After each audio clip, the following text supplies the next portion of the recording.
اب تو فسانے ہو گئے, اب تو فسانے ہو گئے, اور اب تو جو ہے وہ کتاب کا جو کہتے ہیں نا کلائمیکس کے اوپر والا سین چل رہا ہے. تو پھر نہیں, اللہ تعالیٰ زندگی اور صحت دے. ابھی نہ سمجھے کہ کلائمیکس ہے, ادھر کلائمیکس کا کوئی اچھا ابھی نہ خوش ہو. میں تو سمجھی تھی شاید ہو گیا بس, کچھ بھی ہو سکتا ہے نا یار.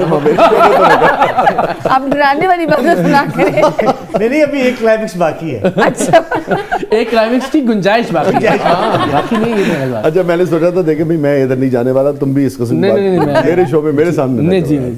سب سے ہیوی جب آپ یہ آٹے دال سے مجھے یاد آ گیا کہ جب آپ لاجی بات ہے اپنی پوری ورکنگ کر لیتے ہیں اور آپ کے پاس سارے ثبوت آ جاتے ہیں, تو پھر آپ ڈائریکٹ چھاپا مارتے ہیں, بعض اوقات اس سے کہتے بھی ہیں کہ تمہارا کوئی موقف ہے تو پہلے نہیں. دیکھیے وہ ہر طرح کے پروگرام کی الگ ایک ریکوائرمنٹ ہوتی ہے ظاہر ہے اس میں. جس طرح خیر ابھی ریسنٹلی ہم نے کیا تو اس میں ہمیں چھاپے سے پہلے ثبوت ریویل کرنے کی ضرورت پیش آئی. ٹھیک ہے. سب سے ہیوی رشوت کیا آفر ہوئی آپ؟ 4 سال 5 سال پہلے کی بات ہے, 2.5 کروڑ. 2.5 کروڑ کی. جی, تو وہ تو ظاہر وہ ہم نے ہڈن کیمرے سے اس کو ریکارڈ بھی کیا. بعد اوقات ہوتا ہے آپ ریکارڈ کر کے آ جاتے ہیں, اس کے بعد کہتے ہوں گے کہ دیکھیے ہر طرح کی چیزیں ہوتی ہیں. پہلے تو پیار محبت سے بات ہوتی ہے کہ جی دیکھیں, پھر وہ کچھ وہ ڈھونڈتے ہیں, کوئی رشتہ دار, کوئی دوست, کوئی مالکان کا کوئی ریفرنس ڈھونڈتے ہیں.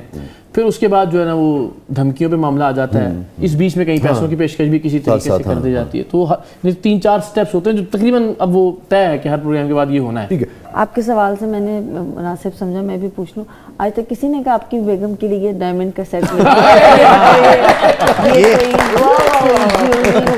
ایسا کچھ نہیں ہوا مجھے, کیونکہ آج تک پتہ نہیں چلا اس بات. نہیں کچھ اس طرح کی چیزیں ہوتی ہیں. لیکن اچھا میں پتہ کیا سوچ رہا ہوں, میں سوچا سوشل میڈیا اتنا خوفناک ہو گیا کہ آپ دیکھیں کہ یہی کلپ نکلے گا اور اس کے بعد پتہ کیا ہے, وہ اقرار الحسن کی وائف نے کہا کہ ڈیمانڈ کر دی اس رویے کو کیسے دیکھتے ہیں؟ یہ ہے لیکن یہ مجھے لگتا ہے شاید سدھر جائے گا آگے چل کے. ابھی تو یار بہت ہی عجیب و غریب معاملہ ہو گیا. یہ بات درست ہے چونکہ اکاؤنٹیبلٹی کوئی نہیں ہے. آپ کوئی بھی بات کہہ سکتے ہیں اور کوئی بھی کیچڑ اچھال سکتے ہیں. شادی ਇਹਨਾਂ ਕੋਲ ਤੇ ਸਬਜ਼ੀ ਵਾਲਾ ਵੀ ਬੜਾ ਡਰਦਾ ਹੈ. ਇਹ ਤੇ ਕੋਲੋਂ ਦੁਕਾਨ ਦੇ ਲੰਘਣ ਤੇ ਕਹਿੰਦਾ ਭਾਈ ਤੁਹਾਡੇ ਆਲੂ ਪੈਕ ਕਰਕੇ ਰੱਖੋ. یہ بات درست ہے کرتے ہیں کہ اکثر کبھی کسی ریسٹوران میں جاتے ہیں اور وہ تو جو پہلا پورے اس کا ایک ماحول ہوتا ہے نا کہ پتہ نہیں کوئی چھاپا پائے گا. اور اس کا نقصان یہ ہوتا ہے کہ کھانا ہمیں ہمیشہ دیر سے ملتا ہے. جی چاہیے جلدی ملے, وہ پلیٹیں بھی زیادہ بہتر طریقے سے صاف ہوں گی. وہ اگر فار ایگزامپل کہیں پہ کوئی کھانا پہلے بنا پڑا ہے نارملی ہاف ڈن کر کے رکھتے ہیں, وہ تازی کڑا ابھی رات کو میں 2 گھنٹے بیٹھ کے اور اس کے بعد ریسٹورینٹ اس کے بعد ہمیں کھانا ملا. اور سیکیورٹی چیکنگ ہمیشہ سب سے زیادہ ہوتی ہے ایئرپورٹس کے اوپر. سب پیار سے ملیں گے, عزت بھی کریں گے, دعائیں بھی دیں گے, لیکن تلاشی پوری ہوگی. مشکل سے میرا لرننگ وہ ٹریفک لائسنس بنا ہے, یہ مجھے ہی پتا. کسی کا انہوں نے اتنا ٹیسٹ نہیں لیا ہوگا جتنا میرا لیا. اچھا ایلی, میں آپ سے سوال پوچھنا چاہوں گی کہ آپ کو کبھی خوف نہیں آتا اس طرح کے پروگرامز کرتے ہیں اور اس طرح کے آپریشنز پہ جاتے ہیں؟ شروع میں مجھے بہت آتا تھا خوف, لیکن پھر جب میں نے دیکھا کہ اتنے لوگوں کی دعائیں ہیں اس میں جمپ ان کر سکتے. اس میں بڑی دلچسپ بات, معافی کا کلام بھی ہو رہی کہ وہ ایک رات میں مجھے 2 بجے فون آیا کسی ایک نمبر سے. ظاہر وہ بڑی نیند میں تھا, میں نے وہ نہیں اٹھایا. پھر دوسری بار فون, کوئی 13-14 جب کالز آئیں اور رات کا وہ پہر تھا کہ میں گھبرا گیا کہ اللہ رحم کرے کوئی ایمرجنسی کا معاملہ نہ ہو. تو جب میں نے فون اٹھایا تو وہ کہنے لگے کہ اقرار بھائی میں فلاں فلاں بات کر رہا ہوں آزاد کشمیر سے. تو اقرار بھائی یہ سریام دی ٹیم لے کے پہنچو, میری 3 مجھاں چوری ہو گئی ہیں. تو مجھے ہنسی بھی آئی, لیکن آپ سوچیے اس بندے کی کیا توقعات تھیں کہ اس کو تھا کہ یار میں اقرار کو کہوں گا تو میری مجھاں چوری نہ. ਇਹਨਾਂ ਕੋ ਕਹਿ ਤੂੰ ਮੈਨੂੰ ਦੁੱਧ ਭੇਜਦਾ ਹੁੰਦਾ ਤੇ ਨਾ ਚੋਰੀ ਹੁੰਦੀ.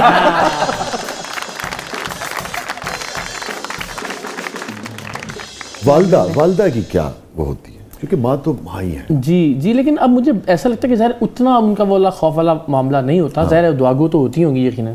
نہیں یار پریشان نہیں وہ آنٹی پریشان کیا حالات ہوتے ہیں یہ بتا سکتے ہیں. آنٹی کافی پریشان, میرے سامنے انہوں نے کبھی کمزوری ظاہر نہیں کی کہ جس سے میں کمزور پڑوں یا روکے مجھے کسی چیز. ہاں ایسا نہیں, ان کو یہ اندازہ ہے کہ میں اگر کوئی ایسی بات کروں گی کہ جس سے اقرار رک جائے کسی چیز, ایسا انہیں پتا ہے کہ رکنا نہیں ہے نا, تو پھر وہ تاثر بھی ہم وہ نہیں دیتے. کسی بھی چیز میں نہیں ہے تو ہم پھر اس قسم کا تاثر دیتے ہی نہیں ہے, روکتے بھی نہیں, ہم روکتے بھی نہیں ہیں. کہتے چلو جو کرنا ہے کرنا. کیوں نہیں روکتے؟ کیا وہ میں نے روکا بھی نہیں اور وہ ٹھہرا بھی نہیں. حادثہ کیا تھا جسے دل نے بھلایا بھی نہیں. دل نے بھلایا. وہ تو میں تو صدیوں کا سفر کر کے یہاں پہنچا تھا, تو نے منہ پھیر کے جس شخص کو دیکھا بھی نہیں. کیا اچھا جانے والے کو کہاں روک سکا ہے کوئی. تم چلے ہو تو کوئی روکنے والا بھی نہیں. کیا کہیں جانے والے کو نہ روکو کہ بھرم رہ جائے.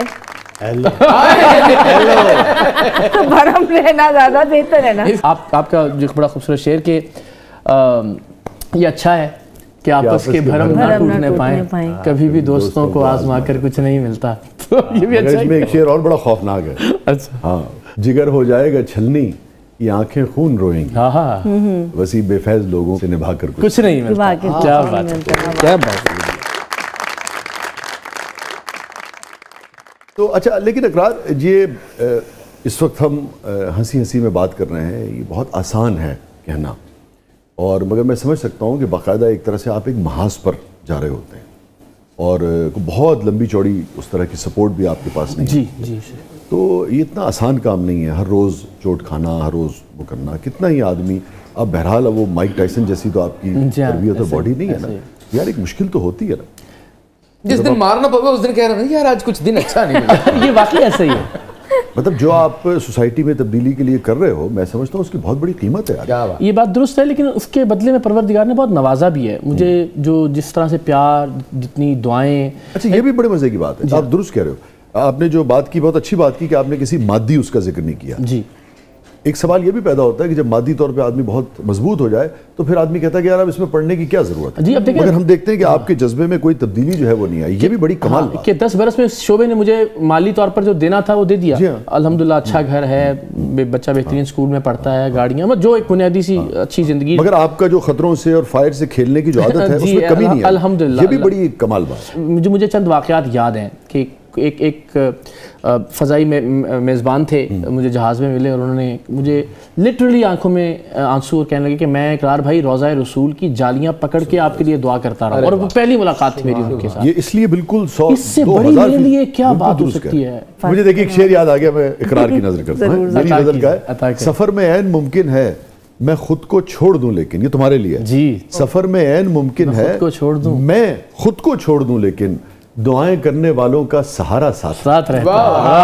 کچھ ایسے ہی ہمارا اور تمہارا, کچھ ایسے ہی تمہارا اور ہمارا ساتھ. آج کا تو مجھے میرے خیال میں پروگرام سارا شاعری میں گزرے, ساری باتیں شاعری. ناظرین جی ہاں, بہت ہی خوبصورت مہمان ہمارے قبیلے کا فخر ہمارے ساتھ موجود ہے, ہماری بہن ہمارے ساتھ موجود ہیں. ہمارے ساتھ موجود ہیں سید اقرار الحسن اور قرۃ العین. اقرار کہیں نہیں جائیے گا, چھوٹے سے وقفے کے بعد واپس آتے ہیں. آپ دیکھ رہے ہیں زبردست.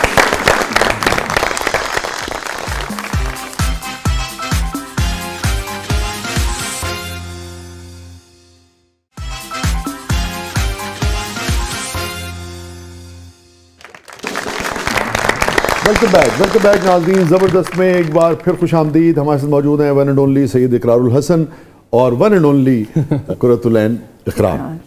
کبھی سفارش سنی ہو کسی کی